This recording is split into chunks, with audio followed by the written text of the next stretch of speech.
Fair warning, this show contains strong language and adult themes from time to time. Sorry, Jerry can't help it.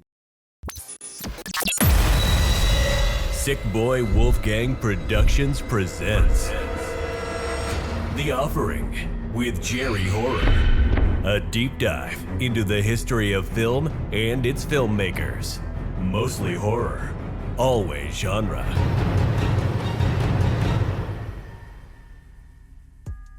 '80s and '90s horror fans, it is time to rejoice. You've seen his work, you're a fan of his art, and now you can wear artist Mark Schoenbach's Sadist Art Designs. If you're a fan of cult classic horror, you know his work. You've seen it everywhere, from the Halloween franchise to Pool Party Massacre. Whether it's at Slashback Video or Mac and Me, you will recognize his distinct style instantly. Now check out his latest stock, including R.L. Stine and Christopher Pike inspired merchandise. Visit sadistartdesigns.com and put some respect on your swag. The term cult film itself refers to the subculture that surrounds underground films and midnight movies. A cafe is usually a small and informal establishment serving various refreshments in an intimate and inviting setting. What do you get when you combine the two? You get the Cult Cafe, located at the Cinema Arts Center in Huntington, New York. Every Saturday night at 10 p.m., Cult Cafe brings you the best in cult film and beloved classics, curated with care, especially for a devoted fan base of cinephiles.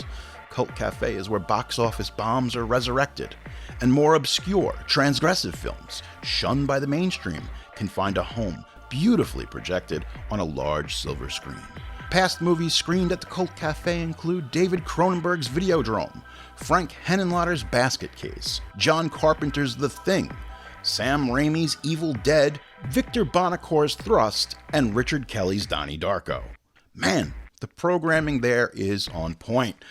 For tickets and showtimes, head on over to cinemaartscenter.org to find a listing of films, or add Cult Cafe on Facebook to find a series of upcoming events.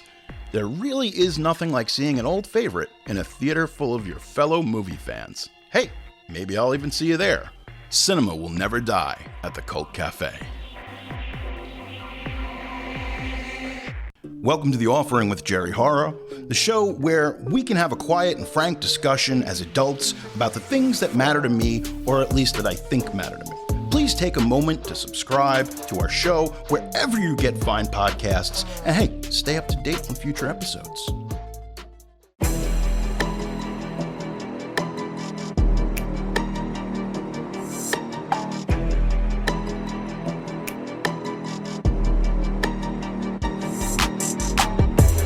Ladies and gentlemen, friends beyond the binary, it's me, Jerry Horror, your host of this show, The Offering. Folks, it's been a heck of a year, and now it's a whole new one. Are you ready? Are you ready for what 2024 has in store for you? Are you ready for the good things? Are you ready for blessings? Are you going to open your heart to love? Are you going to show love to Jerry Horror on social media, at Jerry Horror? That was cheap. That was cheap. TD Jakes wouldn't do that. The pastor wouldn't do that, but I'm not a pastor. I'm just here raising hell all on my own. That's what I do, okay? I'm the fly in the ointment. I'm a problem. I'm a legit problem, especially for a lot of you other podcasts. Because y'all talk about movies, but there ain't no flavor. I don't know who the fuck you are as a person.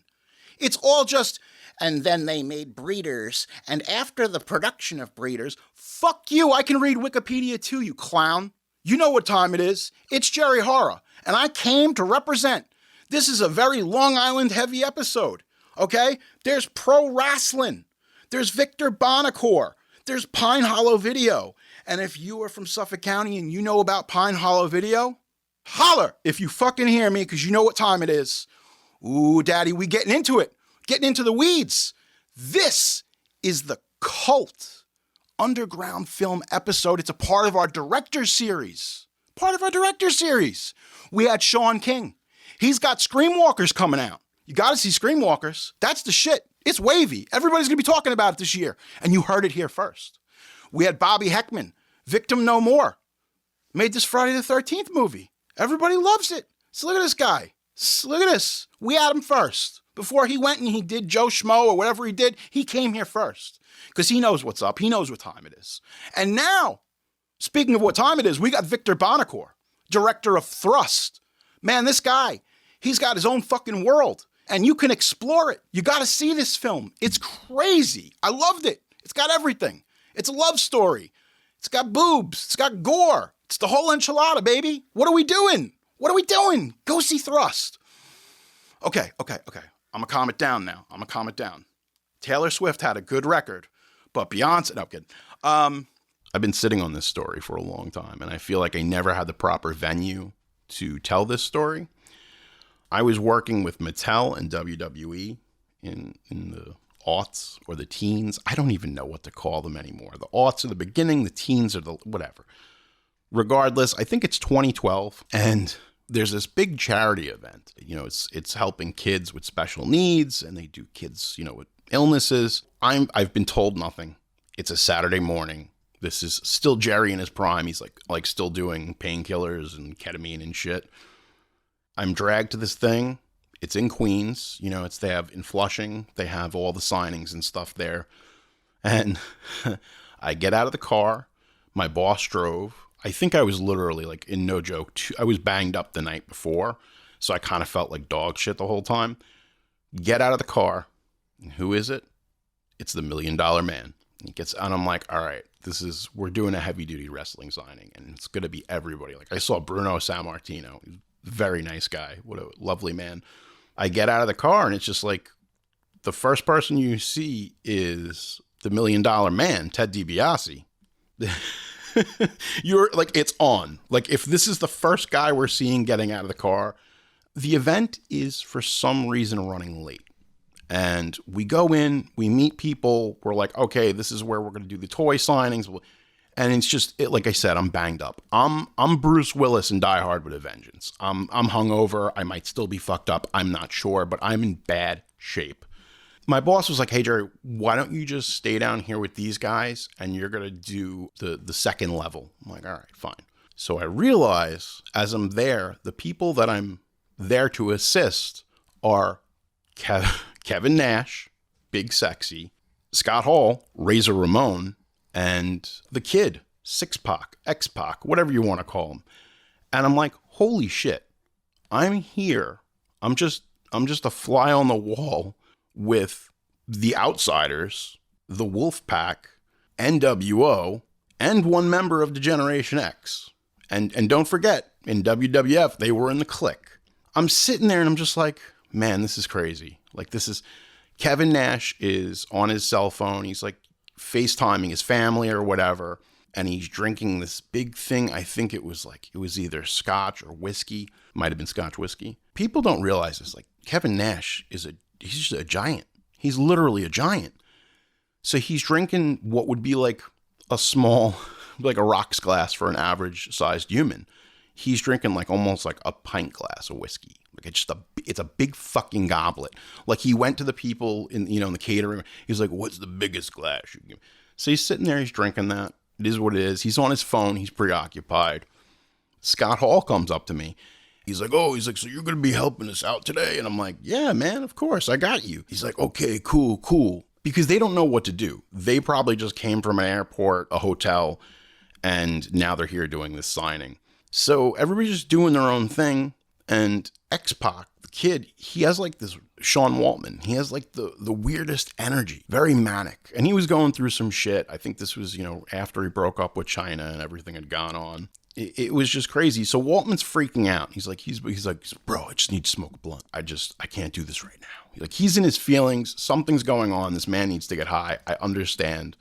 We've all been there. There's a sliding glass door that's like to a little balcony. So he goes outside and, there's like a little tent. It's nice out there. And he's smoking this blunt. Then he pops his head in the door like he's a fucking Muppet. And Sean Waltman's like, you want to hit this, bro?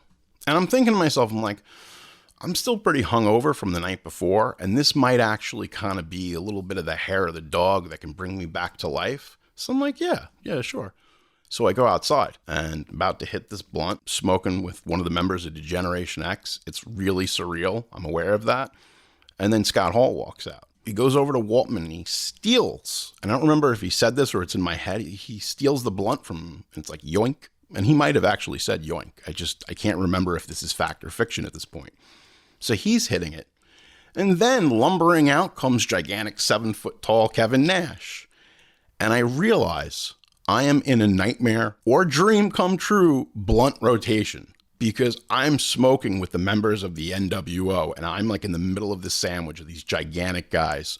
You got to be cool. They're passing it quick. We're hitting this thing and they're passing it quick. And I'm like, all right, I'll hit it again because I'm here with all my friends from Saturday morning and Sunday morning wrestling. You know, it's like I'm getting high with fucking Razor Ramon. This is the weirdest shit. I can't even bring it into context because, like I said, I'm still in a weird altered mind state to begin with.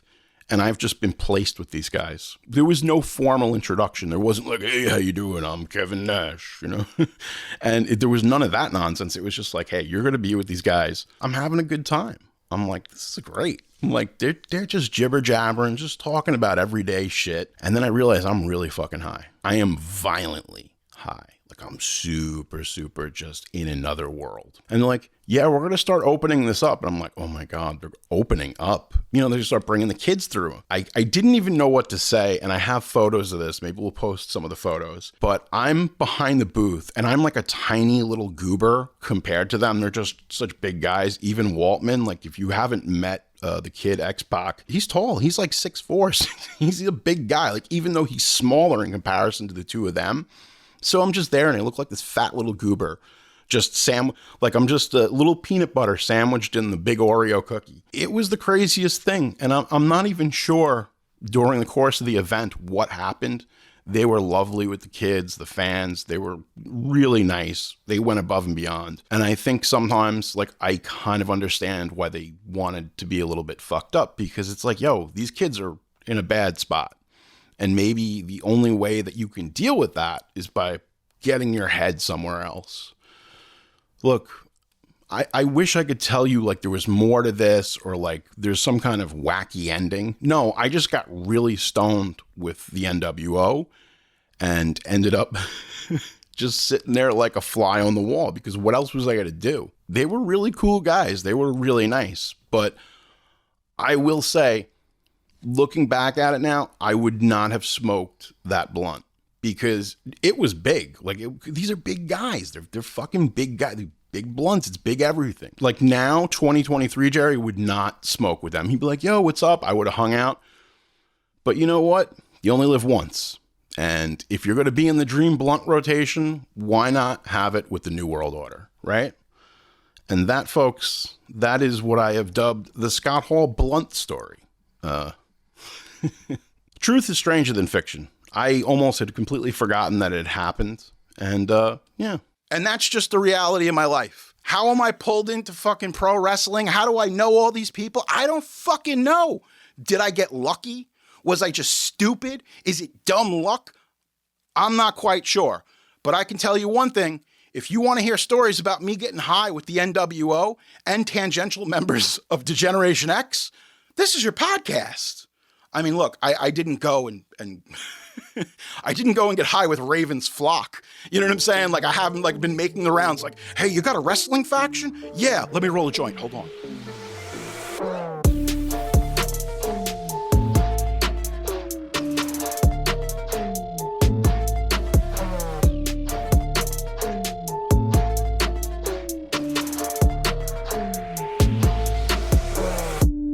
So, this is the moment you've been waiting for. The best of 2023. These are movies that I saw.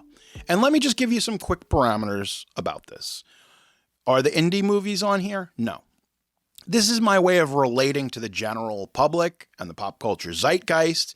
These are films that were first run releases, major releases. Were there revivals? Yes, there was a lot of good old movies that I saw. I saw Christmas with the Cranks, the Tim Allen, Jamie Lee Curtis film. It was great. It's a terrible movie, but I enjoy it. But it was cool to be able to see it on the big screen in 2023. I'm not including that stuff. I can't. There's a ton of low-budget action films, martial arts films, and more importantly, horror films. There were a ton of horror movies in 2023. Most of them I didn't like. I really didn't. There were some rare exceptions, but a lot of them didn't make this list, and that's really what it's about. But these are first-run movies that I feel moved me, made me laugh, made me cry. But I felt as far as big crowd pleasers, these are movies that you could watch with a group of friends or your family. And that's what movies are all about. It's about the social community. These are probably movies that you've seen. Maybe you haven't. Maybe your list is different than mine. Look, that's what social media is for. You can come yell at me on any one of these platforms. Honorable mentions. No Hard Feelings, the Jennifer Lawrence joint. Good to see comedy in theaters in 2023. She was great. She's really funny. I enjoyed it. It's a sweet little story. Mission Impossible, Dead Reckoning Part 1. I absolutely love this movie. Not enough to make the list, but it was good. Look, man, the photography with the IMAX and everything, I enjoyed it. Did it make the list? No, it didn't. Spider-Man, Across the Spider-Verse. It's a piece of art. It's a piece of art. If you look at it, all movies are basically art in one way or another. But this is really, if you love visual stuff, if you've done acid, you're going to love this movie. It's fantastic. Even for your grandma that didn't do acid. I digress. Gran Turismo was very good. This is the David Harbour joint. I enjoyed it. It was feel good. It was one of those feel good movies. It reminded me of an 80s movie. You know, you got the kid, you got the mentor, there's the big game. It's a sports drama. That's essentially what it is. And that formula still works well when you have a good cast. It was Neil Blomkamp. He had been on a downswing, to say the least. Some people say it peaked with District 9, but that's another story. Talk to Me, which was an independent horror film released by A24. I really enjoyed it. I had a good time with it. I think it might be the best theatrically released horror film of 2023 in theaters. Definitely check it out. So let's get to my list. Are you ready? At number 10, we have Megan. I enjoyed the hell out of Megan. Why did it beat Talk to Me? I don't know. I grew up with Child's Play. I grew up with Chucky, Twilight Zone, sentient AI taking over. It's basically all of our fears realized, but recontextualized for a new generation. And that's why Megan works. Number 9, The Burial. A lot of people didn't see it. You should. It's on Amazon Prime right now. It's Jamie Foxx. He's a lawyer. Tommy Lee Jones. It is a throwback to 90s courtroom procedurals, dramas. It's such a good movie. And what's even better is it's based on a true story. And when you learn that these people are real, it makes you love them even more. But Jamie Foxx turning in an incredible performance. I don't know why this wasn't on more people's radar, but definitely see The Burial. It's on Prime, where, you know, movies just drop and it's nebula. They just disappear. You know, like, movies come out on Prime and Apple. They're just the next day. Nobody talks about them. Number 8, Teenage Mutant Ninja Turtles, Mutant Mayhem. What a sweet movie. Also functions as art. It's very well done. I didn't have in the cards that this movie would affect me in such an emotional way, wrapped up in cascading beats of 90s hip hop. I didn't think, like there was going to be a TMNT movie with De La Soul playing. But hey, here we are, and we're better for it. It is what it is. Be like, he put it at number 8. Why did he put Turtles at number 8? Well, dude, look, I went to the movies. I had a good time. Cried a little. I cheered a little. Paul Rudd came out. He did the Mondo Gecko. It was great. I had a good time. Number 7, The Iron Claw. I really enjoyed The Iron Claw. Did I have problems with it? Yes, but I think those were my personal issues due to my proximity to everything I know about the Von Erich family. I went deep. I went through like a 2-year window where I knew everything about them, and I feel like there were certain parts of the movie that they didn't capture, but I'm going to say this. I thought about The Iron Claw a lot. Thought about it a lot after I saw it, and thinking back to what I knew, what I didn't know, so it captivated me. So that's the thing. Is it a great film? No. Is it a good film? Yes. But it kept me going. 2-3 days after the film, I'm still thinking about it. That's a good movie. You did your job. Number 6, Oppenheimer. Oppenheimer is it's another staggering work from Nolan. Love him or hate him. Incredible performances. You're like, every time people show up, you're like, holy shit, that's so-and-so. You're like, oh my God. There's that thing. Cillian Murphy, he's a lock to be nominated for Best Actor. Oppenheimer's a cold dude. It's a cold dude. It's Nolan. It's big filmmaking. This is the type of stuff. We all went to the theaters this year. It was great. It's what you expect. Oppenheimer makes the list. Killers of the Flower Moon didn't. And I love Scorsese, but it was a little too bloated, a little bit too much excess, and you lost me. Marty, I love you, but you lost me. Number 5, Guardians of the Galaxy Volume 3. Okay, this is the end. This is the end point for me as a Marvel fan. I'm getting off the train. I've said this before. You got a movie that's like, Watership Down, with the rabbits. And that's what this is with Rocket Raccoon. And we learn that he was really the star the whole time. We realized that the whole story was Rocket's story. And that was incredibly powerful. It made me cry. It had songs by Faith No More. What do you want? What more do you want? They got a happy ending. And I'm thankful for that. It made me feel a certain type of way, and I liked it. Had a good time. But as far as MCU and Marvel, look, I'll give Deadpool 3 a chance. I'll give The Mutants a chance, but you lost me. I'll be going over to DC with our good buddy James Gunn. Number 4, Thanksgiving. Eli Roth. He puts out his best movie. Listen, and I'm so critical because I love him. I love him, but I'm critical of his work. I always am. Regardless, who thought in the year of our Lord 2023, we'd finally get another movie, not just Machete, but we get another movie that's based on one of these trailers from the Grindhouse double feature. And it's crazy. Like, it works. It's really good. It's like one of the best post-Scream slasher films made. And the reason Thanksgiving works is because there is attention to detail. You go, oh shit, that's my Bloody Valentine. Oh shit, that's the Prowler. Like, all of these beats from the pantheon of great slasher films of the 80s. I liked it. Good stuff, man. Good stuff. Number 3, Barbie. What can I say? Barbie was almost at the top of my list this year. It almost was.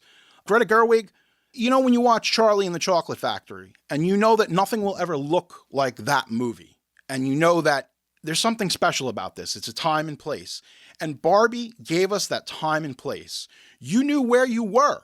It was a cultural event, and I tell everybody, and you'll hear it again in the episode, I miss the monoculture.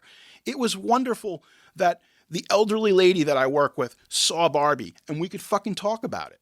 That was awesome. And that's what Gerwig did for all of us. And I'm going to tell you right now, Gosling's getting nominated. He's getting nominated. I'm Just Ken, probably going to win the Oscar for song. Because what tops that? It's been a long time since we've had a schmaltzy tune like Ghostbusters. Well, because everybody knows it. It's in the zeitgeist, so to speak. Number 2, The Holdovers. Alexander Payne returns. Brings his good pal Paul Giamatti. Paul Giamatti is going to win. He's definitely getting nominated. He'll probably go home with a Golden Globe. He'll definitely get nominated for an Oscar. I don't know which way they're going. Cillian Murphy's going to be in the running as well. That's coming. Paul Giamatti, it's a throwback to a 70s film. It's about life, love. It's a real movie about real people. And whatever Alexander Payne says, it's a cozy movie. It's perfect for around the holidays. There's fantastic performances in it. And the underlying thing is there's a whole focus on mental health. Like, why is this happening? Well, these characters have more in common than you think. If you haven't seen The Holdo, if you haven't seen it, first off, it's going to be, I think it's on Peacock. When you're listening to this, it's going to be on Peacock in the new year. So watch it. Please watch it. I think it's one of the best films of the year. It's sincere. It's heartfelt. It really, really moved me. Number 1. Oh my God. I can't believe this is happening. Godzilla -1. Look, I did not have this on my bingo card, but Godzilla -1 taps into something that a lot of Americans like myself were not aware of. And it is the intergenerational effects of all the trauma from, I said trauma, all the trauma, a little bit of trauma in there, the intergenerational trauma of Hiroshima and the effects that it had on the Japanese people. And it's this specter.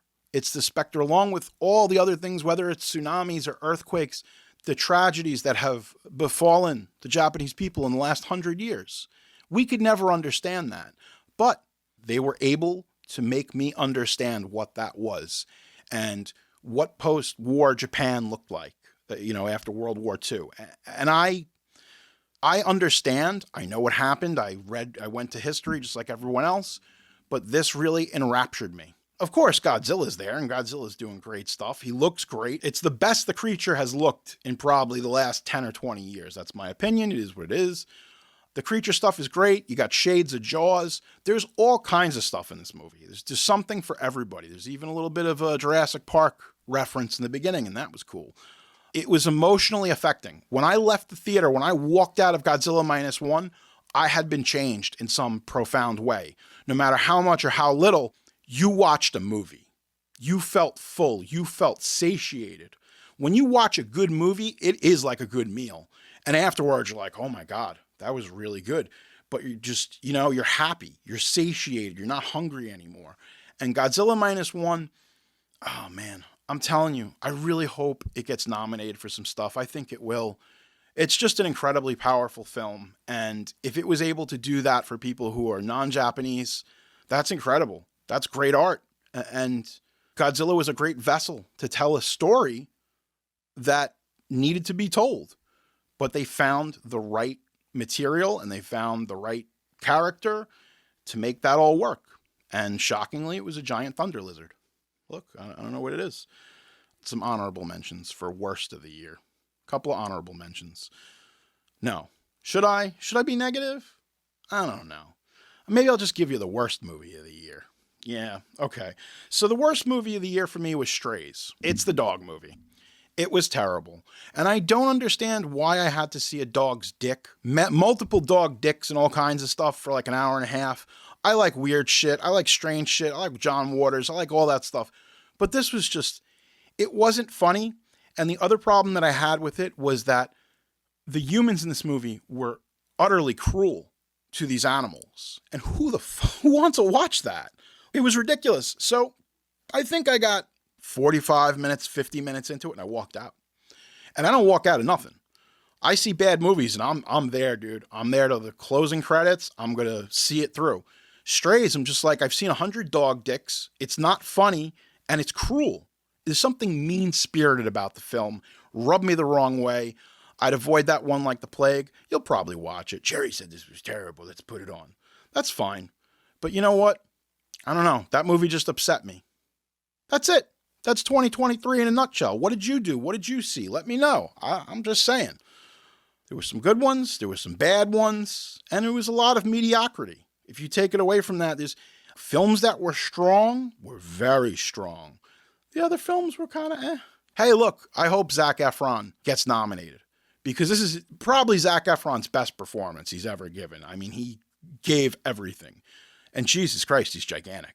It was almost on that big screen, his physique wasn't like where you look at like Arnold and you're like, yeah.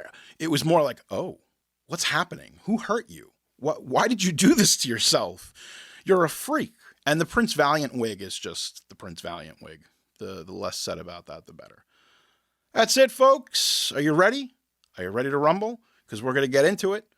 Filmmaker, director, Victor Bonacore on the show. Let's go.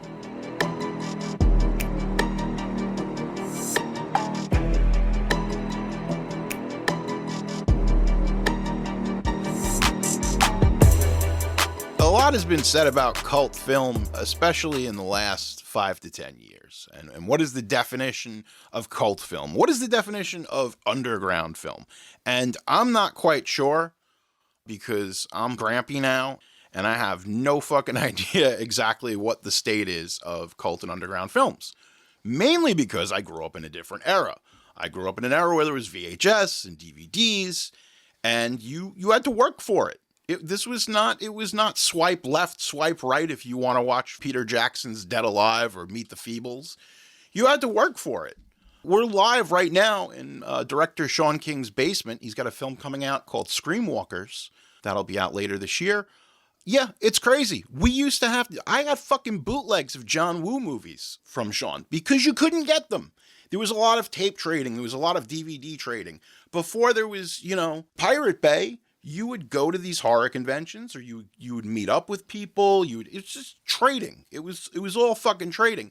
So I guess what I'm trying to say here is my exposure to a lot of these films that you would consider cult or underground films. Well, you had to work for it. That's the way it was. You had to work for it. And now it's different. There's fucking a million streamers. There's a million ways to get shit. Most of it's fucking digital. It's all vaporware.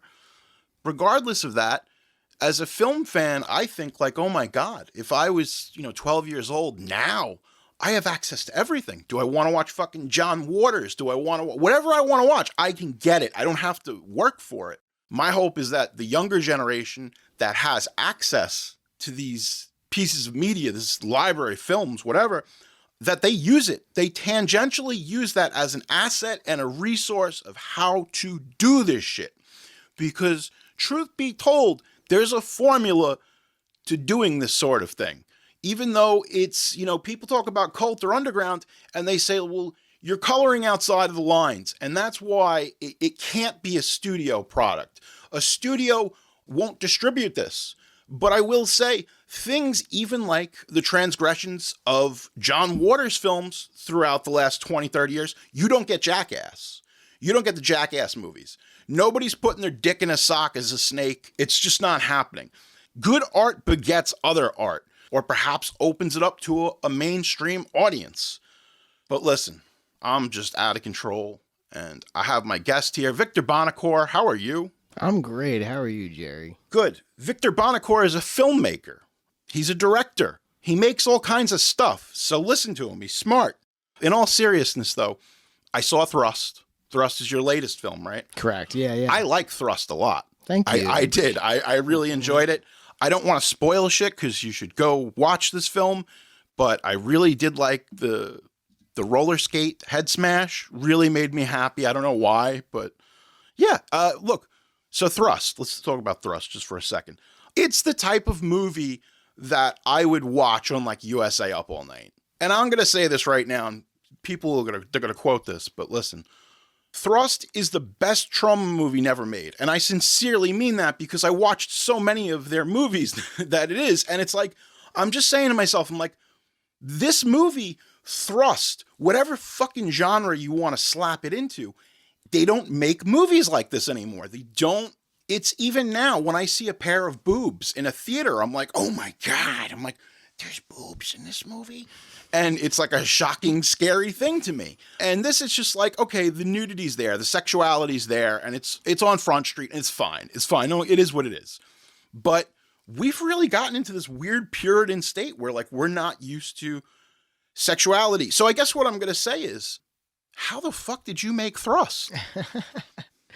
Good question. Yeah, well, I appreciate everything you said too. I really do take that to heart. And it was a long process, and that's like one of the, I guess, good and bad things about underground film. It takes a long time because we're either shooting on weekends or whenever we get a little money together. And Thrust was a script I wrote in Jersey. It was based on a short story called, can you curse on this? Yes, sir. It was called Shit Fucked, a Vile Love Story. It's written by this feminist author named Hannah Neurotica. And I love the story. And I was on her podcast like 13 years ago. Yeah. And then she's like, let me send you this story. And I did. And I loved the characters. It was like 10 pages maybe. And then I just developed it over time. And there's so many times I thought it was going to get made. And then the actresses would move away, or it just wasn't right. I couldn't get the right casting, or, couldn't get the money together. And life happens. And then when I moved out to the Midwest, it just felt a little more accessible to make it out there. Yeah. It's, being from Long Island, New York, I love being from here, but like being in the Midwest, it's easier to shoot stuff. It's sometimes easier to go into like a bar or a venue or any kind of location and be like, hey, could we shoot here for $100? We'll shoot here all day on your day off. And a lot of times business owners are cool and they let you do it for free, or, a small fee. And it's just a little easier to get stuff done like that. So it was hard, and I'd never done crowdfunding before. I didn't know it. I was like asking people for money to make a film. I just didn't know how to do that. So I had a good crew of people together, and me and my partner Erin at the time were like, let's put enough names in this, like underground names, people that make films, musicians that we know. Put the best people we know together and just, throw it out there. Let's try it. And we did. And I had whatever money I had, I put into the pre-production, and I'm like, let's do it right. Let's, feed people, put them up in nice places, don't shoot overly long. And we just did it. It was like we raised the money. We didn't even get what we asked for. I think we ended up raising $13,000 on like Indiegogo, but then that turned into like $11,000 with the fees that they take out and stuff. Oof. Yes, and you're like, oh, okay. I didn't read the fine print well enough. But then, we did raise some money independently from other places, and then we just did it and found a really amazing location in Dayton, Ohio. It was like this spot where it was like grown men would play like Call of Duty live or something. Nice. They would like dress up like army guys and like shoot each other with like pellet guns. What did that place smell like? Sorry. It smelled like Dayton. The rest of Dayton. But it was the owner was very cool, and they only used it once a week. Mm. And I was like, can we? It was bombed out buildings. And that enhanced the production value. Oh my God! Yeah, because it's going to lead me into my next thing is there's pro wrestling in this film. Oh, and yeah. Jerry likes some pro wrestling, so that was cool. I'm really selling this film. Like, seriously, watch Thrust, man. It's fucking weird. So you've got and it goes back to like Escape from New York, where you've got the pro wrestling ring, and you've got everything's post-apocalyptic. And we know, like, you go back to the Cyril Santiago films, the Filipino director, and like everything was post-apocalyptic. That was like it's a genre unto itself, and I think my takeaway with post-apocalyptic is like it's cheap, it's easy to create. There's ruins everywhere, so that was the thing. Because this is just from my own personal curiosity. Was there an active choice as far as the whole wasteland thing? Like to do that in the script and stuff? Yeah, because it's just like you've got Linnea Quigley's in this film. She's like this war goddess type of thing. It's tribal. So I'm thinking it's a post-apocalyptic world, right? 100%. Obviously. Go ahead. I'm sorry. Oh, no. Yeah. 100%. I love post-apocalyptic films. Yeah. And I do. The story kind of took place. The original story kind of didn't have, as I remember, like a set time or anything, but it felt apocalyptic. It felt like this, this like weird futuristic punk anarchist, weird world. And I just built on that. And I do love shooting in I just think there's texture to it. It's like an old world and people, using what they have now as like homes or hideouts and weapons. And I love post-apocalyptic, and it does give you freedoms, and it does make things harder sometimes because, if you got to find places that look like they're bombed out and there's no people walking around and no, houses and stuff. But I love it. And having Linnea in there is the leader of a gang. She was Mother Nature was her title. And I love shooting post-apocalyptic stuff. I just did a short film for an Amityville anthology. And I did our Amityville Apocalypse. I made Amityville an apocalyptic film. So I was like, we grew up with all that stuff. We grew up, especially I'm thinking Mad Max, the films of Mad Max, which now that I'm older, man, that second movie, holy dude, I can watch The Road Warrior. Like if you said you got to watch it every day for the next year, I'm like, I'm fine. I can do it. It's such a tight film. And I think even when we were kids, like we're influenced, like even stuff like Masters of the Universe. The reason post-apocalyptic works, especially when you're a little kid with toys, well, what are the rules? What are the no, there are no rules. There are no constraints. It's just fucking madness.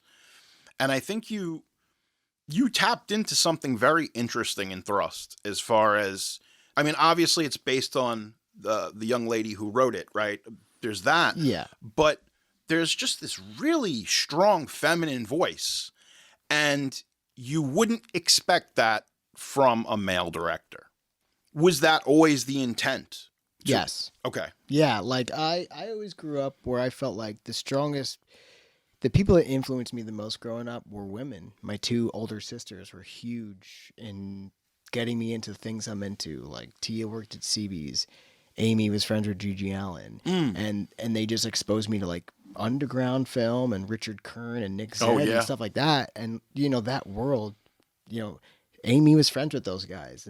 And so was Tia. And they were in a band called Thrust. That's actually where I got the name from. That's cool. And then my mom's a strong woman and just, I don't know, I found myself always attracted more to like punk bands with female singers and, bands like L7. I don't know. I just always like that, and I just wanted to make a super take the Warriors, but like if every gang was the Lizzies, and just flip it, and like oddly enough, people got offended by that we were making an all like female feminist gang film.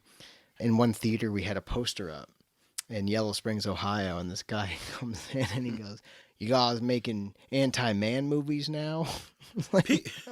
People are offended by everything. Yeah. And that's we've come full circle on that bullshit, because I'm at the point where it's like people are so easily offended. I'm just like, fuck you. You're offended. Okay, right. Yeah, like we've now that I'm 45 years old and I've lived a little bit through the cultural zeitgeist and throughout time, one thing that I've seen is you realize that there's peaks and valleys. I've been watching a lot of films from the 70s. Like last night I was watching Serpico. Hell yeah. And there's this indie aesthetic that is in the biggest films of that era. I know. I'm all over the place. Oh, I love it. So you're making this movie and you say to yourself, what do I want to ground it in, as far as, because there's so much there. There's I see, like in the film, there's influence of the 70s, there's 80s, there's some 90s in there. What were you trying to get across as, do you get what I'm saying? We know the aesthetic, like you had the aesthetic there, like the L7 shit, you know what I'm saying?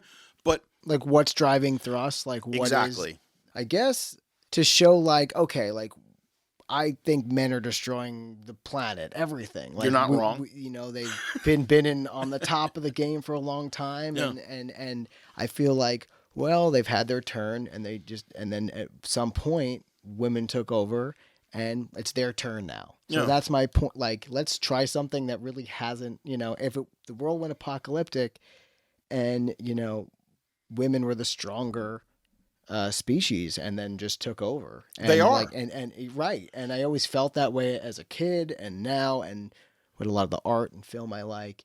And I feel like they always were obviously more oppressed. And I feel like, well, now it's their turn, and they're better at it. That's what I was trying to get across. Like, if the world's gonna go to shit, let's give it's their turn to like try to make things right. Yeah, no, and the thing is that's very much so, whether you realize it or not, it's a mirror to society. Right now in the United States, you have far more women. It's like 4-1 college-educated women. Women are making more money. Women are in higher positions of power than they've ever been in the last 50 years. So with that being said, smash the patriarchy. I get it. But I have to say this. You know what? I'm cool with a female president. Fuck it. Like, let's do it. Let's make it happen, because we've tried it. We've been at the wheel for a hot minute, and we're not moving the needle anymore. So maybe it's time. I think there's a lot of people that's scary to them, especially men. They're afraid of that. They're afraid of that. Absolutely. There's people who are going to go see Wonder Woman, and they're going to say, this is fucking awesome. Men. Mm-hmm. And there's going to be another portion of men who are like, oh, this is you, because they feel insecure and they're not going to be good with it. When you talk about punk rock, DIY, indie filmmaking, the most punk rock thing you can do is essentially have a female-driven story. Mm-hmm. And the way that you portray women in this film is much different than I've seen in the last 20 years in regular movies. You just don't see, and even though it's tongue-in-cheek, there's a lot of funny shit, you don't, even for comedies, like, you just don't see, like, frank portrayals of women. Like, I'm a woman, I gotta take a shit. Right. You don't right. see that. Right.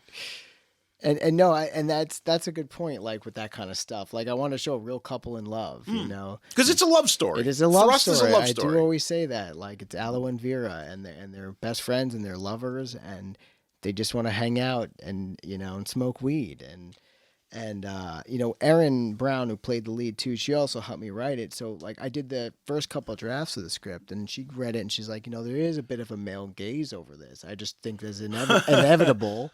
Yeah, because of you're course. a man, She's like, so she kind of went through and helped kind of rewrite some things. Like I think as a female, I would say this or this would be said, and that helped a lot, and then helped in the direction too, because now I'm more aware of. Okay, yeah, and then infusing like real life stuff like that. Like I got to go take a dump. You got to you got to do it. I was listening. I forget. I think it was Eli Roth. He was on Mick Garris's show. He was talking about. He's like, I'm a fucking middle-aged guy now, and I'm making a movie, I'm making Thanksgiving, it's with kids. So he went and like, he doesn't have any kids of his own. He went and hung out with like his nieces, his nephews, and like he was like a little reporter. He'd be like, okay, so how do you guys say cool? Okay. Right. Write it down and know what all the slang and the lingo was. And I think that's the smartest thing you can do. So my hat's off to you that you were able to just be like, all right, I'm going to put your voice into this movie. I'm going to listen to other people. Because it's one of two ways. It's either you get input or it's your voice alone. It's admirable because a lot of directors, a lot of creators, they want to just tell it from their side. They need that strong voice. So even taking the input is important, right? And Absolutely. you made this during the pandemic?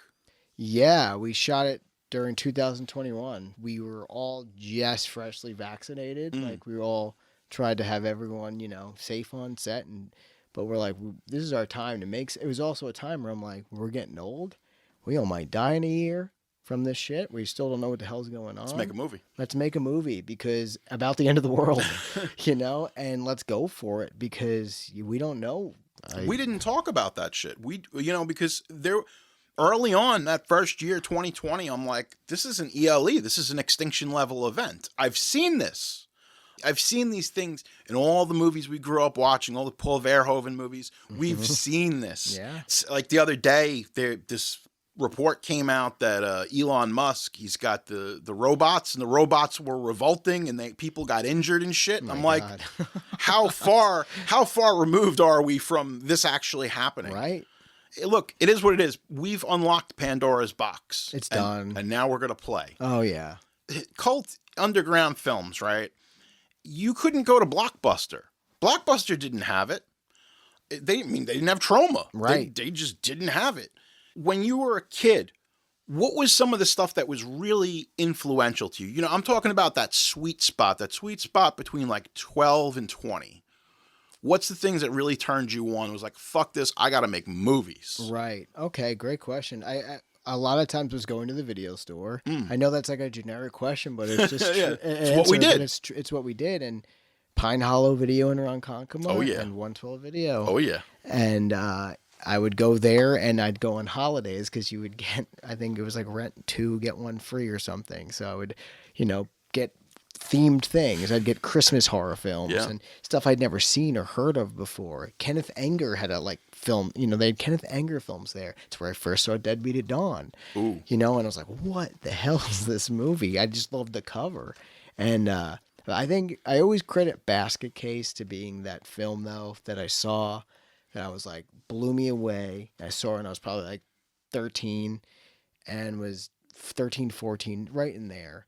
And that I was like, this feels like not Hollywood at all, but it's so engaging and fun. And I was like, I feel like I can do this. And that was to me the spark that I was like, yeah, I'm gonna make movies like this, like Basket Case. You did a documentary on James Vanbebber. Yes. Look, for most of the audience, there's people here. I came out alive. They're like, Jerry, you talk about Scream movies. Like, well, yeah, but we also have to expose you to some new shit too. You got to learn some things. And some of you might know who he is. But if you could tell us who James Vanbebber is, which ties into the documentary you made. Sure. Vanbebber made a film, most noted, Deadbeat at Dawn. It's like a gang film shot in Dayton. Classic. Stone cold classic. And the true underground film. He raised the money himself, and he was supposed to go to film school, and they offered him money, and then he just took that money and bought film instead of finishing his degree. And Smart man. He's like, people care more about. He's like, what do people care about? A piece of paper or a film? It's like, I'm here to make movies, and so Deadbeat at Dawn is this crazy classic, super violent, kung fu, gangs. I mean, it's got everything. And it's shot on a shoestring budget, like pure raw talent. And the dude does everything. Stars in it, directs it, does the stunts, jumping off, like bridges. He was Robert It's Rodriguez crazy. Before Robert Rodriguez. Exactly. Yeah. And it's that mentality that, like, I think it happens in the underground a lot. You end up doing a lot of stuff. You end up wearing many hats, Oh, yeah. Starring in it, Yeah, so that's Vanbebber, Deadbeat at Dawn, and from there he did like Pantera videos and Skinny Puppy videos. Did the Manson family film, which is insane, which I think is incredible. Yeah. And had a good underground career. I'm above underground. Manson family was I'd say above the underground. It got it got a Roger Ebert review. That's that's amazing. You've made it. Yeah. When Ebert would review your shit, that was like you're on the radar now. Right. That's not like and and Vanbebber still making movies, and he will till the day he dies. He's one of those guys, and and then I did a documentary about him. Followed him around for about 7-8 years. From started in California, and then we went to Florida, then back in Ohio. And I just followed him and making new films. And it's called Diary of a Deadbeat. And I'm actually re-editing it right now to put back out because the distributor it got put out on this label and it didn't really go anywhere. And they didn't really, I don't know. It was a small label. It is what it is. And it's time to kind of get it back out there. And I just interviewed Joe Bob for it because I was like, if I'm going to put it back out, let's add some more to it. Let's get a little more star power. It's a really good documentary. Like, I'm not just saying that. Like, it's one of those things where you're friends with somebody, you're friendly with somebody. I really like your work. Thank you. Really it was cool. I watched Triangle. Nice. I went deep. We go deep for the offering. I love it. That's right. That's how we do it. The underground. The reality of it is that you've got, and I just have to say this, Vanbebber in another world. He does a bunch of low-budget action movies with Cannon. Because, I could see that. Like, fucking, if Robert Ginty from The Exterminator and all those exploitation movies he made, if Ginty could be a star, Vanbebber should have been a star. No, I know exactly what you mean. Do you know what I'm talking about? Like, Ace Ninja. Right. Just like these movies that would have come out. And it sucks because he's such a fucking talented guy. So talented, man. So much passion. Yeah. When you see it's Deadbeat by Dawn, when you see it, I can tell you about this movie, but it's raw. It's like, when you talk about hip hop and it's raw, it's from the street. That's Deadbeat by Dawn. And I hate to say it, but no, I don't hate to say it. Kids should watch that movie. Absolutely. And be like, I want to make a movie. This guy, and that we all reach that point where we see something and we're like, oh shit, I want to make movies. This guy did it. He did it. I can do it. And that's very empowering. It is. It is empowering. It's like, that's a guy who eats, sleeps, breathes filmmaking.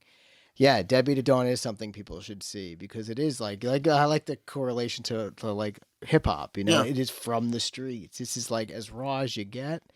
And, Vanbebber should have been one of those directors like, people have a lot of opinions about Vanbebber, and that's one filmmaker. He should have been one of those guys doing trailers for Grindhouse when Grindhouse came out. Tarantino's were like, he should have been there, not Rob Zombie. And, whatever. Rob Zombie does his own thing. But that should have been Vanbebber doing one of those faux trailers, in the middle. It's just like he should have. But there's also something to being that hero in the underground and continuing that's also charming and needed. We'll be right back with more of The Offering with Jerry Horror.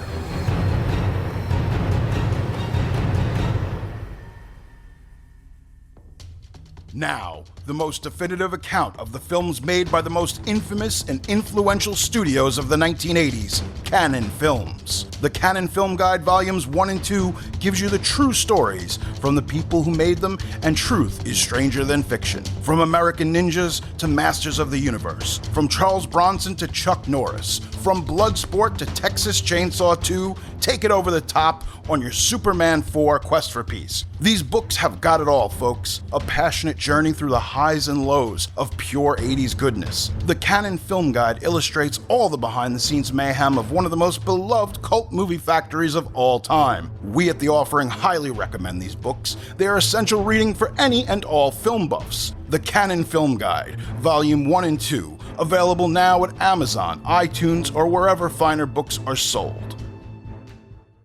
Listeners and fans of The Offering can get their hands on their very own The Offering with Jerry Horror merch, now only at TeePublic. Find your own fresh The Offering with Jerry Horror high-quality merchandise, including t-shirts, hoodies, tank tops, long sleeves, stickers, and mugs. Just like the show, we've got gear that's mostly horror, always genre.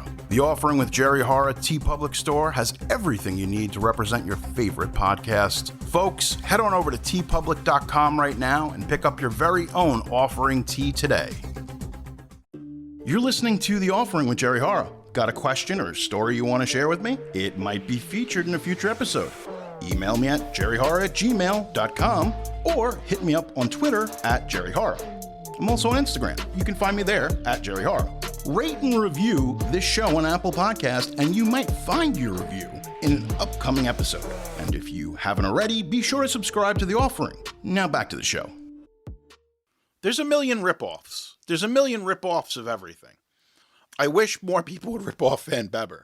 But I think, for me, for a lot of people my age, was you watch Evil Dead, the first one or the second one, and what I took away from it, what Sean took away from it, was you just go out in the middle of nowhere and you make a movie. And that's what Sam Raimi and his friends did, and Campbell. That's what they did. That's it. It makes it very tangible for a filmmaker. Like, A, we want to use a central location, so you don't have to worry about that. It's simplistic. Just simplistic. Is anybody going to bother us? No. Are we going to have any extras? No. But we get left alone to our own devices to create. Are you got anything cooking? Yeah. Like stuff coming up. Well, I just finished a short called Our Amityville Apocalypse. And that's going to be on a compilation called Amityville Aliens that Donald Farmer's putting out. It was a fun little thing to do. 2-day shoot. Crazy, fun. Tina Kraus, Erin Brown. A lot of my buddies in Dayton are in it. Fun little project. Aliens attacking an apocalyptic gang. There you go. And then they hide out in the Amityville Horror House. They don't know it's the Amityville Horror House because no other houses are around anymore. Yeah. And then it's, haunted by the DeFeo family. Yeah. And that was a fun one. And then my next film is, we're talking about right now doing a Scary Mary spinoff from Thrust, doing like a horror, like an Elvira anthology where she hosts, a film festival, kind of pre-apocalypse, and have some different directors do shorts. And then my next feature is Labor Day. And that is about the last town in America that hasn't had a mass shooting yet. Oh, shit. Yeah, and it's like this culture in this town. It's like, again, a pre-apocalyptic, like pre-thrust, but like there's no schools don't exist anymore. There's too much violence there, so it just doesn't exist. And the world's just different. And there's like, and that's the bear. It's like half a script right now, but I want that to be pretty explosive, no pun intended, or pun intended. I mean, dude, that is seriously on the pulse right now. That is, it's like we talk about these shocking visions of the future, but that is very much a part of our daily life. It's part of our society. It's like literally our culture. Yeah. Yeah. Honestly, that's the move. From a standpoint from you, that's the type of shit that you need to be doing. Yeah. Because, okay, you get to have fun with it and you do things, but at the same time, there's social commentary. And that's, I think sometimes, like, people, they take away the wrong things from George Romero. They say, oh, look at the zombies, and they're pulling the guts out. Oh, my God, I love the guts. Okay, I get it. I get it. Like, we all like the red stuff. Yeah, we all like to see it. Yeah. But at the heart of George Romero's films, he's injecting biting social commentary. Oh, yeah. And it allows us, it was like one of those things, like Ken Foray, like making him the star of Dawn of the Dead. That was a big deal. And even in Night of the Living Dead, like Dwayne Jones being, a black man as the lead and as a strong character, and it has nothing to do with him, being black. It's just, that's who he is. And yeah, George Romero, like, that trilogy is perfect. I think it's flawless. And he was super progressive, especially for that time. And a lot of social commentary in those films. And with the 4A thing, it's like one of those things like, the studio is like, whoever was funding him, like, I think there was Italian money involved with that as well. Mm-hmm. And they were like, it's so many years removed from Night of the Living Dead, and we still don't want you to have a black guy in the lead. Mm-hmm. So that it was just one of these things. Like, we're still doing this. So like, when you push his hand, now he really wants to put a black guy in the movie because he's like, fuck you, I'm going to put the needles to it. And this is not a long time ago. It's 50 years ago, right? It was not a long time. And there were people who, down south, they would watch Night of the Living Dead, and they would cheer when Dwayne gets killed. Wow. And it was just like, what the fuck? That's crazy. What is that? You get what I'm saying? I don't doubt it, though. I doubt there was, You're taking the wrong things away from this movie. I just, I've been thinking about this a lot, too. Like, I have all these streaming things, and obviously streaming is not profitable. So what I say is, okay, you've got your marquee content, but I think for filmmakers like, you need the distribution. And I'll tell you why. Like, I'm watching Peacock last night, and I'm thinking to myself, if fucking Thrust was on Peacock, I would watch it. Dumb little horny kids would be like, oh, there's boobs in this movie. We got to watch the boob movie. I would be all over that, right? Like, it's the same thing if I was 12 and Troma's War. Well, of course I'm going to watch Troma's War. And they do. They do, like, they've had a couple of Don Dohler films on there. You see some of the better Troma stuff. Oh, yeah, I wanted to tell you that. I was thinking about this last night. Troma, like, late 70s, 80s, they're, rocking the house. And then I think Troma really ends, in my opinion, and I'm sorry if I piss somebody, I don't care. Troma ends with James Gunn. Like, I feel like the last proper Troma film I saw was Poltergeist. That's funny you said that. I just screened that in Dayton, Ohio. Get out of town. Yeah, for Thanksgiving. I was like, I love, and that film too. It's awesome. You go back and watch that now. I forgot about some of the stuff in that film, and I'm like, holy shit. It's like, he goes for it, but it's the same kind of humor that like South Park does. It's clever, there's something behind it. And there's a reason why it's satirical. Yeah, I and that might be the last one they shot on film too. Yeah, and I think there's a element to that. Of course, Troma always loved that they shot on film. I loved Terra Firma is probably my favorite. Yeah, that's like a good one. Mid 2000s, early 2000s. Like, yeah, I love that. No one was doing stuff like that. Love that Lloyd, as Troma got more popular and more money and stuff, still did stuff like that. And that's what I want to do. Like, increase my budget a little bit every time. Everyone gets paid. Everyone's taken care of. Make some cool art, and just bigger and better every time. I think you have to, right? You got to grow as a filmmaker, and I made a lot of mistakes on Thrust, but you learn from that, and then you're like, okay, I did this wrong. Now we do this, and there's like big evolutionary leaps. Like, I was watching the Toxic Avenger Part 2, and there's the whole bit, where they shot on location in Japan. And that's pretty cool. Yeah. Like, you guys went to Japan, you shot Toxic Avenger, no budget, some budget, but not much. Right. And those little things really up the production value. Somebody said it to me, there's the movie you want to make, and there's the movie that financiers or studios will pay you to make. And those are two very different animals. And I think there needs to be an outlet. I don't know. Everything is so fucking fractured. That's the problem. I will say it again. It's like, I miss the 80s. I miss the fucking monoculture. I miss that everybody was like, you see Love Boat last night? Yo, Love Boat was crazy. Because there's 3 fucking channels. Right.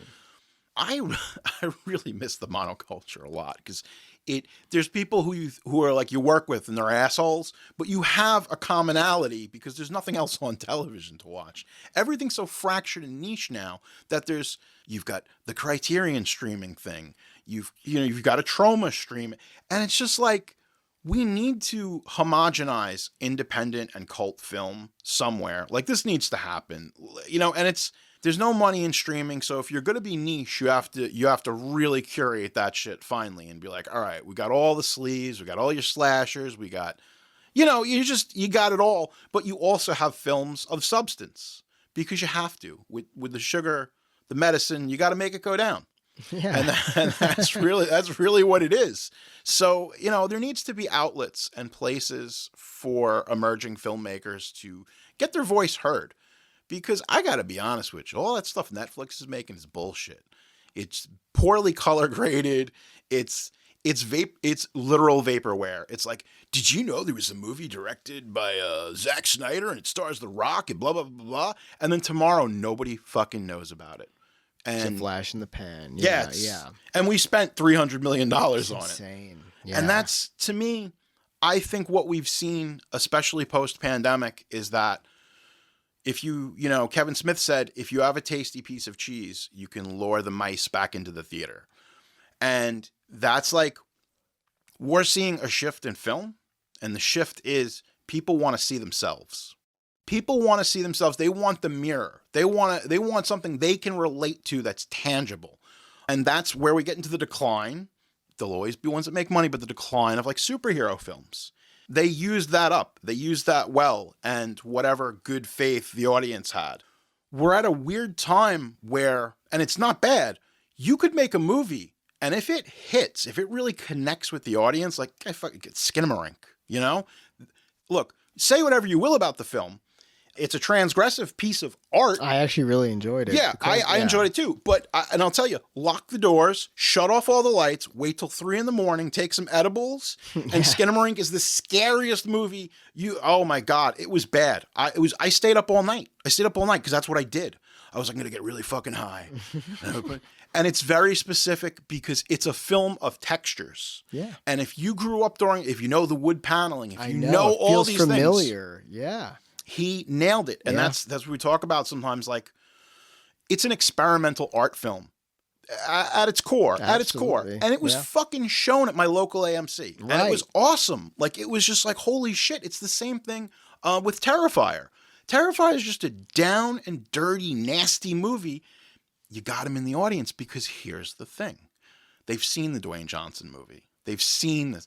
But now you give them something with a little grit, a little something to sink their teeth into. And I really think we're at an advantageous time for people like yourself that want to show movies in theaters. And it's a possibility because the theaters are burnt out. You know, you look at the programming of an average theater. They're doing anime. They're doing pro wrestling. They're doing soccer. They're like, what will lure these people in there? And I think that when you watch a Victor Bonacore film, you're getting something that you can't get anywhere else. And that, I think, is a testament to you as a filmmaker. As an artist, that's got to be your fucking asset because it's the same thing like with Tarantino. You know you can only get that from him. And we lost that. Somewhere along the lines, we lost that because of the homogenization of films in the last 20 years. It's broken. You know it's broken. I know it's broken. Top Gun, anomalies like that will lure people back into the theater. But I think the way you really get them in, it's like you said, what if you made Night of the Living Dead now? You made it for 10 grand. Yeah, no, it's interesting to think about like how stuff has changed like that. I almost don't know how to respond to some of those things because it's very sweet to hear, and I appreciate that. Because it's real. And yeah, I just think we think differently and we're coming from a different place. It's like, we know what it's like to really struggle, and I'm going to be 40 years old and soon, and it's like, well, I'm not changing paths now, so we know how to grind. We know how to hustle. We know how to get things done. And sometimes it's like, yeah, rent might not get paid, but I booked a flight for an actress to come in and we're filming that movie, and it's a different mentality. Like, it's a have to. It's like, we have to do this. What else would I do? And yeah, I feel like it's like a necessity now, like to make this stuff and get out what I want to get out. I was talking about like that Labor Day movie, and I was explaining, like pitching it to somebody in Dayton, and they were offended because they were like, well, Dayton had a mass shooting 5 or 6 years ago. It was horrible. Oh my God. In the Oregon district. I was down there with my daughter a couple hours before it happened, had no idea until the next day. Horrible event. Horrible. And they're like, well, don't you think making a movie about a mass shooting in a town that had one not too long ago is in poor taste? In poor taste? Like, well, no, because it's in every fucking town now. Every town has this story. Every state has this story. And it's everywhere. Movie theaters, bowling alleys. I mean, you name it. And it's horrible. And it's like an epidemic. And when the governor of Ohio came out after the shooting and he got up on stage in the middle of the Oregon district, said, somebody shouted out, do something. And it became this like motto in Dayton. You'd see signs in yards. Everyone likes signs in yards now, you know? Do something. But do what? something. It's right. But what? And all I know how to do is fucking make movies. So that's what I'm going to do. And this is what I'm going to get across. And it's my take on where we're headed. And I'm not saying it's, I don't know. I feel like we're all killing each other and we're getting to a place where it's like, what's going to be left? And that's kind of what Labor Day is about. So yeah, I think we think differently and we know how to cut corners. And I'm getting better at like realizing that like not everything is going to be the script. Like your script is part one. Yeah. And then you shoot it, and that's production is a whole nother beast. And then when you edit it, it's part three. That's another beast. So your script is your blueprint. You got to go with the flow and get your film finished. I think that's the most important thing. Finish your film. Yeah. And do it outside the Hollywood system, outside of really having any money.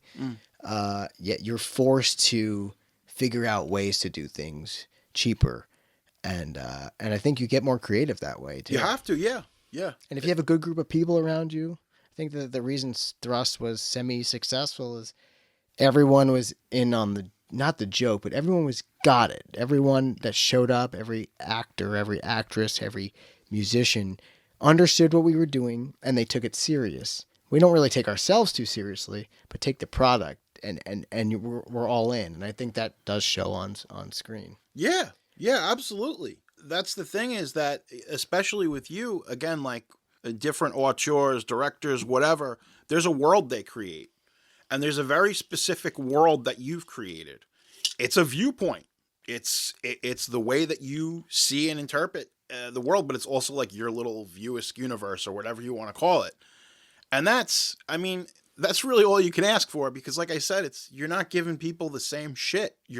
There's an actual unique voice behind your work, and maybe some people, maybe you listen to this podcast, you're inclined to go discover more. Hell yeah. Why not? It's one of those things you pray that you have a cool older brother or older sister or an older cousin who puts you on to some shit. They're like, you want to see a movie? They pull out this movie and it blows your fucking mind. And that's the thing. It's with your films. I can imagine there's some kid who's that's what I keep thinking about this. Some kids be like, oh, you want to see something fucked up? I'll show you this movie Thrust. Because when you're a kid, that's the scale, right? That's the scale. Like, how fucked up is it? Right. What am I going to see? And it got to the point, like, even when I was growing up, watching faux snuff films, I'm like, how extreme can it get? Like guinea pig kind of, like the American guinea pig film? Yeah, and you go down that rabbit. Yeah. It's even Sean distributed the Boarding House. Right. It's shot on video. And the reality of it is like, you're looking for that first turn on. It's like Skinamarink. There's an aesthetic. There's a texture. This is a real world. It's a real lived in place. And you end up chasing it. Do you know what I'm talking about? Absolutely. There's like in 1983, you watched this one fucking video when you were a kid, and then like you're just chasing that dragon. Yeah, 100%. There's like that movie Truth or Dare or Critical Madness. It's a Tim Ritter movie. Yes. I love it so much. And I worked at Hollywood Video as a kid in Ronkonkoma. And some guy that worked there, this guy named Gurge, showed me that movie. He's like, you like bad movies? I'm like, yeah, I mean, I do like bad movies, but I always think of them, I kind of hate saying like so bad they're good. Cause I'm like, I love the charm of someone making a film and they're, not in on the joke when they're not like trying to make something bad, like Sharknado, but when like The Room, I do like The Room because I feel like that guy was trying to make an incredible, that's his film. voice. Right. And like Truth or Dare, I mean, nailed that for me. I loved it so much. Like it was so low budget, but had something to it that I just like attached myself to. And I've always been obsessed with that. And I was like, yeah. And they're making movies in Florida with, not a lot of money. And it's entertaining. And as long as I'm entertained. Who gives a shit? Right. And like, I love turning people on to that stuff. And I feel like I've lent that in, especially when I first got it in like the 2000s, lent that VHS out, The Truth or Dare. So many people made the rounds. I rebought it so many times because I, DVD and and whatnot. But yeah, I know what you mean though. Like chasing that like feeling of that first time you saw where things changed or they clicked, and you're like, yes. It's akin to this thing they talk about, like the first turn on, and it's like when you're a certain age, when you're like, I don't know, I think it happens when you're like 11 or 12 or something like that, and it's like you go to Pizza Hut, and there's some buxom redhead, and then it's like, oh, hey, like you pay attention to that. And now for the rest of your life, you're like, how can I get my wife to dress up like a Pizza Hut employee? Because you know what I'm saying? Like, because now you're chasing that. That's the thing that was like, it like soul bonded with you. Like, somehow. Yeah.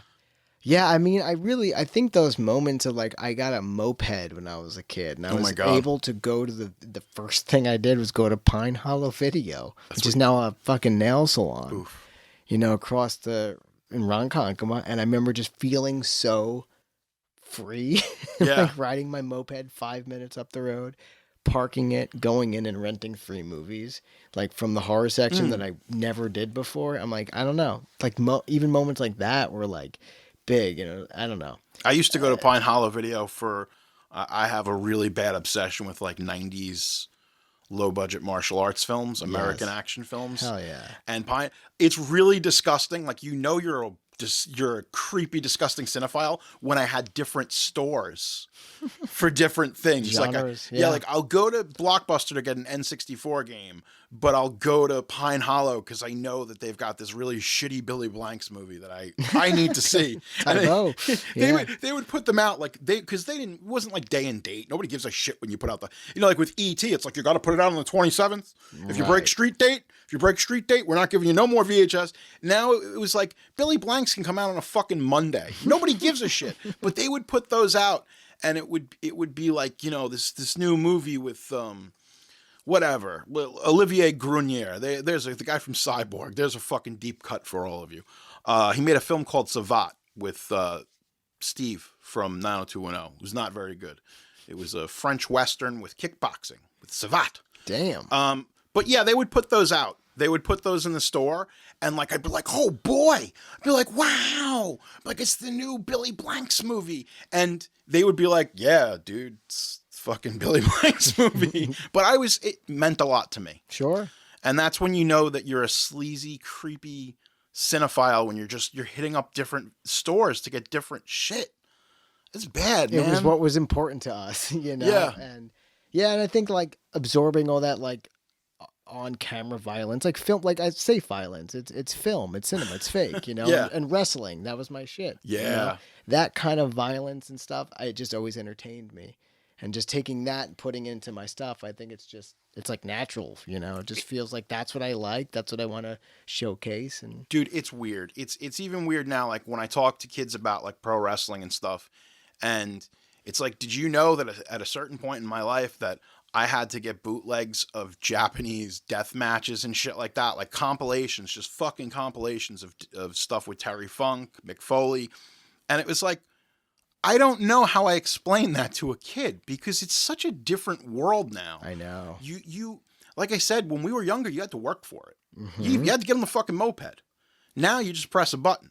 But yeah, going to see like Dead Alive coming out, like you'd have to travel, go see it, and then you couldn't see it again for how many years until it got a home video release? You know, no, we had to work at seeing stuff, and your tape was the only way to watch it. That's right. You could not go on YouTube. You could not go on streaming. You know, I book films sometimes in Dayton, and they're films, and like almost 95% of the time, the films I book are on some streaming platform for free. And you're like, you know, that's hard, and you still got to find a way to get people out. But it is important to see stuff in the theater. Of course. And it is important to get that experience, and it's the best way to see a movie. And yeah, so I think and people come out, which is endearing and refreshing. You know, I think it's weird how things revert back. You know, now record sales are up, right? Yes. And you know, people are going back to the movies. They are. Yep. And I think that's great. You know, I took my kid to see a K-pop concert. You were talking about going to see everything, a K-pop concert in the theaters. That's awesome. You know, 'cause she likes that stuff, and you know, it's anything you could do. You know, you just got to become William Castle and pull people back in. And that's the thing. Goes the tasty piece of cheese. You got to know how to work it. You got to know the angle. William Castle is probably the greatest promoter of all time Ever, in film. Yeah, right. And we all, like, I wish that we did live in that simpler time and it was easier to kind of, because that's carny shit. Right, you know? right. Which is what wrestling is. That's carny shit too. Yeah. And, you know, it would be nice to do those things again. But I'll tell you, $23, I can get Netflix or I can get the AMC Stubs card. Now, I've been thinking about this a lot. I prefer the AMC Stubs card because I get to see first run movies. I get to see, you know, revivals, and I'm having a fucking tangible experience. Mm-hmm. We're getting high before we go. Maybe we'll get something to eat. Maybe we'll go on an adventure, but we're out going to the movies. Yep. And it's important. Look, there's a lot of disrespectful people these days. It is what it is. You got to teach them better. And, you know, I'm going to say this. The Offering is pro punching people in the face for talking in the theater. Like, it's different. When it's so like, annoying. If we're having a good time, there's a time and place for everything. But some people need to, you know, oh, shit, yeah, I was talking. Well, I'm not going to talk anymore because some guy fucking punched me in the head. But, and yes, yeah, go do that. I don't care. Look, when AMC decides to sponsor this show, then I'll be like, oh, don't punch people in the head when you go to. But regardless, it's one of these things that I can't get that with a Netflix subscription. That, I think, is the most important part of film, is the social interaction. You're not going to get it anywhere. Like, right now, this year, they're doing a David Cronenberg retrospective at the Cinema Arts via Cult Cafe. You're going to meet some weirdos. You're going to go to see Shivers. But they're your weirdos. Yeah. That's your tribe. Those are your fucking people because they came out in the middle of a January night and they want to watch an old David Cronenberg movie. Hell yeah. The way you're supposed to. Exactly. And then you see the like-minded people that are there. I mean, I can't tell you how many times I've been at someone's house or you're watching a film and then you look over and they're just on their phone and you're like, we're watching a movie. I was at the Iron Claw the other night. Which I'm going to see tonight. It was good. And this person is on the fucking phone. They're buying tickets for the next movie. Hey, before you order the second pizza, finish this fucking pizza. like, relax. Don't worry. Those Aquaman 2 tickets are still going to be there. Right. And people bag on Aquaman. I fucking love what James Wan did. It's weird. There's giant lobsters. I love it. I've never seen any of them. Yeah. Aquaman's cool. Aquaman's cool because it's basically like, okay, grab all your action figures and throw them in the bathtub. And knows what it is. Aquaman. Okay, cool. You know, it's James Wan. I trust him. I trust him as a creator. It is what it is. So what's on the horizon for you? Aside from these projects you just talked about, more importantly, I want to watch Thrust. I'm a schmo listening to this show. How do I watch it? Good question. So Thrust right now is sold out on Blu-ray. It was released on by Culture Shock, which was like I guess a sister company or a partner label, they call them. Partner label with Vinegar Syndrome. And those are all sold out, the limiteds, the standards. And then it got a little release on Lunch Meat, which is a VHS label. And they did a limited 50 run of those. And there's still some available, though. About half left, I think. And that's it right now, honestly. And I do screenings once in a while. I've done about 14, 15 screenings now. It's going to be screening at the Punk Rock Museum coming up in Vegas. Just found that out, which is cool. I guess Fat Mike knew about the film, and they want to play it. And I'm like, that's rad, you know? Like, that's a notch. Like, I grew up listening to NoFX. And because it's like playing a different room. Yeah. When you have independent film and you're able to do these screenings, it's like a band. Like, exactly. It's like we get to play the Palladium. Right, you know? exactly. And it's like, oh, wow, okay. Yeah, no, I played this amazing theater. Thrust played in Pittsburgh. It was one of the best screenings. It was Harris Theater. It was like a porn theater in the 70s. Oh my God. Then they like revamped it, and it just does like indie stuff, and they're such a cool theater and has such a turnout. Pittsburgh's got like a horror crowd, you know. It's where Savini's from and Romero, and there just is like it's that there. culture there. Yeah, and they came out, and it was like, yeah, so I'd like doing these screenings, but I guess I am working on some kind of VOD streaming next. I'm not super equipped in that world, so I'm trying to figure that all out now. And then it is going to get another Blu-ray release through Culture Shock. They're under TerraVision now, and they're gonna do another, I think, 1,000 run. Nice. So so soon, and hopefully I can tell you it's on Tubi soon. That's kind of a weird dream of mine. Why not, man? I was like, be on Tubi, and I kind of want to end up on one of those like packs, like those you get them from Kmart back in the day, like 20 movies. Oh my god! But from like 2005, 2006. Yeah. And I have so many of those, and their movies are so incredible. I used to get the Canadian ones. Oh my god! 30 horror films. Yeah, and some of those, there's some gems in there, and I kind of want to end up on one of those, like in the middle, like maybe under a different title or something. Yeah. Like. And then, I got weird fantasies like that. But no, I'm right there with you. Like that's pretty sweet, right? And so that's where you can get Thrust now. That's the only screening I know of. I don't have a date yet. I know it's in January, the Punk Rock Museum, and the VHS, I guess, right now is the only way to physically get a copy, which is also kind of cool. You got to work for it. Yeah, right. Right. You got to work for Victor's work. Go see this film and. And you can get if you still got a tape player. Yeah, it looks awesome on VHS. Too. So, I want to thank you for coming on the show, dude. My pleasure. I'm glad. I don't get to come back to New York often, and it's mostly family stuff. But it's awesome to hang out with you guys and be on this. It really is. I love it. I'm very appreciative of it, and this is awesome. Awesome. Hey, listen. I'm happy to live in a world where Victor gets to make films. And that's it. It's that simple. I could give you some kind of grand speech or whatever. It doesn't matter. I like seeing people win, people who are creative, people who have their own voice, because that's what this is all about. It's about what you bring to the table. And I'm curious. Fucking keep making movies. I want to see where this goes. Let's see where it takes us. Hell yeah. Right? That's what this is all about. It's like sometimes like directors peak early. They made that first or second movie and it's the shit, it's the bomb, and then everything else is just chasing that dragon. Right. But with you, I can see stylistically, even on technical levels, each time, you're upping the ante, you know what I'm saying, as far as your craft goes. That's inspiring, especially if you're out there and you're making films. Victor did it. You're listening to this right now and you're saying, what am I going to do?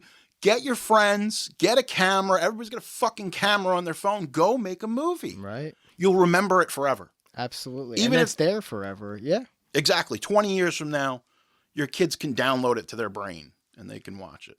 It's your legacy you leave behind. We're not going to be here too long. So do what you got to do, make what you got to make, and leave it for people to interpret over time. Absolutely. And it'll be cool in 20 years. Of course. Hopefully. Of course. Because you go back and you watch it, and as much as you cringe, it's worth it.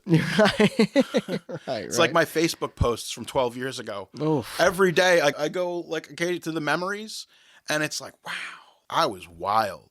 I was saying some wild shit, like all across the board. Now that I'm older, I have the perspective, like, you just can't do that.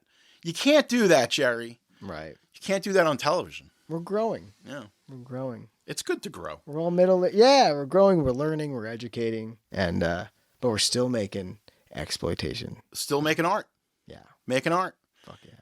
That's the takeaway, folks. Get out there. Make some movies. Thank you, Victor Bonacore. Thank you, Jerry and Pete and Sean and Will and Long Island. That's right. We put this shit on the map. Slack pack forever. Yeah. Seriously. But what's crazy is like everybody's starting to figure out that like we're the Wu-Tang Clan of this shit. There's 80 of them. There's a guy who does haunted houses. There's a guy who does this. There's a guy who does that. And they're like, holy shit. And I'm like, yeah, man, we're deep. We could have a militia. Yeah, I want to be like who's that guy in Wu-Tang? It's not really in Wu-Tang, but he is. Like an affiliate. Capadonna? Capadonna, I want to be yes. Capadonna. It's like the affiliate member. Yeah, the exactly. Affiliate member. Call me when you need me. Yeah. Or ODB's son. It's like secretly you've got a little slack pack tattoo. Yeah, right. Like Which I need one. People don't know. Right. They don't know until they ask. This has been another fantastic show in our little director series. We did one with Bobby Heckman, did Victim No More. We did one with Sean King, who is got Screamwalkers coming out this spring. Very excited. For that. That's gonna be awesome. Dude, this is the one. This is the one. Put all your money in Screamwalkers. Take it all. Fucking sell your house. This has been a fantastic episode. Producer Pete says 10 out of 10. So I'm going to ride out right now. I'm not going to say another damn thing. Ladies and gentlemen, this has been The Offering. With me, your host, Jerry Horror. Mostly horror, always genre. You've been listening to The Offering with Jerry Horror. I'm very sorry. Produced by Pete Bune. If you have a question or a story you want to share with me, we'd love to hear from you. You can email me at jerryhorror@gmail.com or hit us up at Twitter @jerryhorror or on Instagram @jerryhorror. You getting the picture? Subscribe to Apple Podcasts, Spotify, or wherever fine podcasts are provided for you and your family. I want you to enjoy. Just join us next time for another offering.